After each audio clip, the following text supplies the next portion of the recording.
আমার মনে হচ্ছে তারেক রহমান সাহেবের জীবন এখন হুমকির মুখে।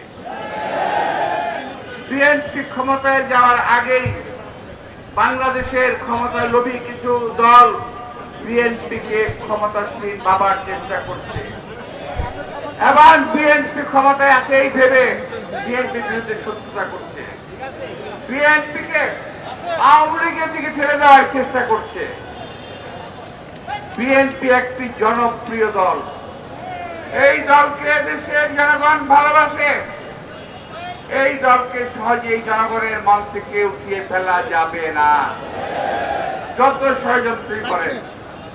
আজকে একটি কথা না বলেই নয়, এক লোকের দল, আমার ছোট ভাই মজনু ভালো করে বলে গেছে, আমি বলতে চাই না নাম, সে ভালো বলছে, আমি তার সাহসের প্রশংসা করছি, সত্যি কথা বলার প্রশংসা করছি। এই লোকটি আমার দল তারা বলছে, স্লোগান দিচ্ছে আওয়ামী লীগ গেছে যেই পথে আর বিএনপি যাবে সেই পথে। আরে বেটা এত সহজ নাকি? এটা এত সহজ? আমাদের কোথাও যাওয়ার রাস্তা নাই। এই বাংলাদেশ আমাদের স্থায়ী ঠিকানা। এই বাংলাদেশে আপনারা রাজত্ব করবেন। আসার আগে গাড়িতে বসে সোশ্যাল মিডিয়ায় দেখছিলাম ওই ভদ্রলোক সম্বন্ধে, ওই চরমনের বিশ্বাস সম্বন্ধে বলছে যে এই লোকের কোনো ইলম নাই, অর্থাৎ লেখাপড়া করে নাই, অকাট মূর্খ একটি লোক, বলে কোনো দাওরা পড়ে নাই, হাদিস পড়ে নাই, কোরআন পড়ে নাই, কালাম পড়ে নাই, এমন কথা বলছে। ফেসবুকে আসছে, সোশ্যাল মিডিয়ায় আসছে। এমন লোক, এই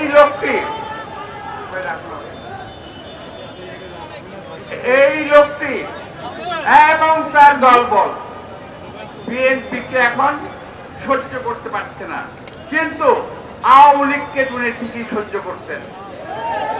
আপনাদের মনে আছে 2000 আমি তখন জেলে ছিলাম, ওই যে শাপলা চত্বরে যে হেফাজত ইসলামের হামলা করা হয়েছিল 2013 সালের 10 তারিখ কোন এক মাসের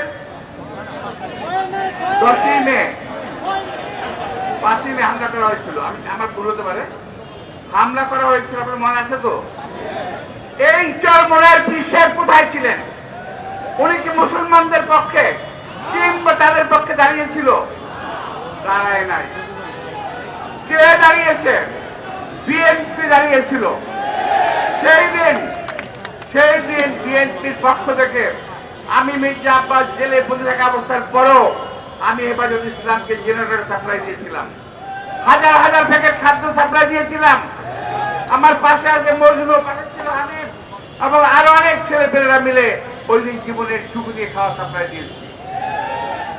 আমরা যা বলি বুকে, যা বলি মুখে তা ধারণ করি, মুখে যা বলি বুকে তা ধারণ করি। এই উনি এখন হাসিনার পা চাটতে শেষ হয়ে গেছে। আর একটি দল যার কোনো লম্বা লম্বা কথা বলা ছাড়া, সুকৌশল কারচুপি ছাড়া, সুকৌশলের চাঁদা অর্থাৎ হাদিয়া নেওয়া ছাড়া, মনে বলেন হাদিয়া, এই হাদিয়া নেওয়া ছাড়া আর কোনো কাজ নাই। টাকা নিয়েছেন বসুন্ধরার কাছ থেকে, টাকা নিয়েছেন সিটি গ্রুপের কাছ থেকে, আরো কোন কোন কাছ টাকা নিয়ে আমাদের জানা আছে, সমস্ত হিসাব হবে। গায়ের জোরে কথা বলেন, নিজের পায়ের জোর নাই, এরশাদের সময় এরশাদের কাঁধে ভর করেন, আওয়ামী লীগের সময় আওয়ামী লীগের কাঁধে ভর করেন, বিএনপির সময় বিএনপির কাঁধে ভর করেন, লম্বা লম্বা কথা বলেন। এখন হয়েছে কি জানেন? বিএনপি একমাত্র মাথা ব্যথা। বিএনপিকে যদি শেষ করে দেওয়া যায় তাহলে ওনারা রাজত্ব করতে পারবেন। আরে ভাই, তারেক রহমান সম্পর্কে, আমাদের অ্যাক্টিং চেয়ারম্যান সম্পর্কে আপনারা কথা বলেছেন। একজন বলেছেন তারেক রহমান সাহেবের কোমর ভেঙে দেওয়া হয়েছিল 11-র সময়। বাস্তব সত্যি, অত্যাচার করে আমাদের এই নেতার কোমর ভেঙে দেওয়া হয়নি, শুধু ওনাকে জীবনের ঝুঁকির মধ্যে ফেলে দেওয়া হয়েছিল, চিকিৎসার জন্য তাকে বিদেশে যেতে হয়েছে। তার সম্পর্কে চিৎকারে মেরে বলেন ওনার কোমর ভেঙে দেওয়া হয়েছিল। আরে ভাই, তারেক রহমান তো কোমর ভাঙছে এই দেশের জন্য, আর আপনাদের তো একটা লোমও ছিঁড়া যায় না শরীরে। আপনার শরীরে একটা লোম ছিঁড়ছিল কেউ? তারেক রহমানের তো ছিঁড়ছে। এখন ওই তারেক রহমান আপনাদের হিংসার কারণ হয়ে গেছে। এখন আপনারা বলেন তারেক রহমান সাহেব দেশে আছে না কেন? অনেকে বলেন উনি সময় মতো দেশে আসবেন, কেউ বলে গাছটা দেখতে পারবে না।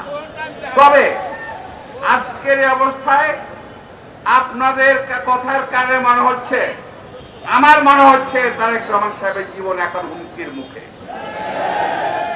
আপনাদের কাজকর্মে মনে হচ্ছে আপনারা তারেক রহমান সাহেবকে সহ্য করতে পারছেন না।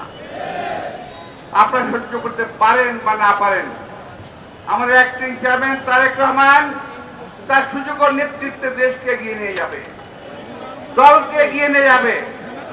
মনে রাখতে হবে, বিএনপি ছাড়া বাংলাদেশ কখনোই বিএনপি ছাড়া কারো হাতে নিরাপদ নয়। এই তারেক রহমানের পিতা আমাদের নেতা শহীদ রাষ্ট্রপতি জিয়া রহমান দেশকে স্বাধীন করেছিলেন যুদ্ধ করে। কোথায় ছিলেন চরমোনাই জামাত ইসলাম সাহেব? আপনারা লম্বা লম্বা কথা বলেন। নিউ ইয়র্ক থেকে সম্প্রচারিত TVN 24 টেলিভিশন বিশ্বজুড়ে বাঙালির কণ্ঠস্বর।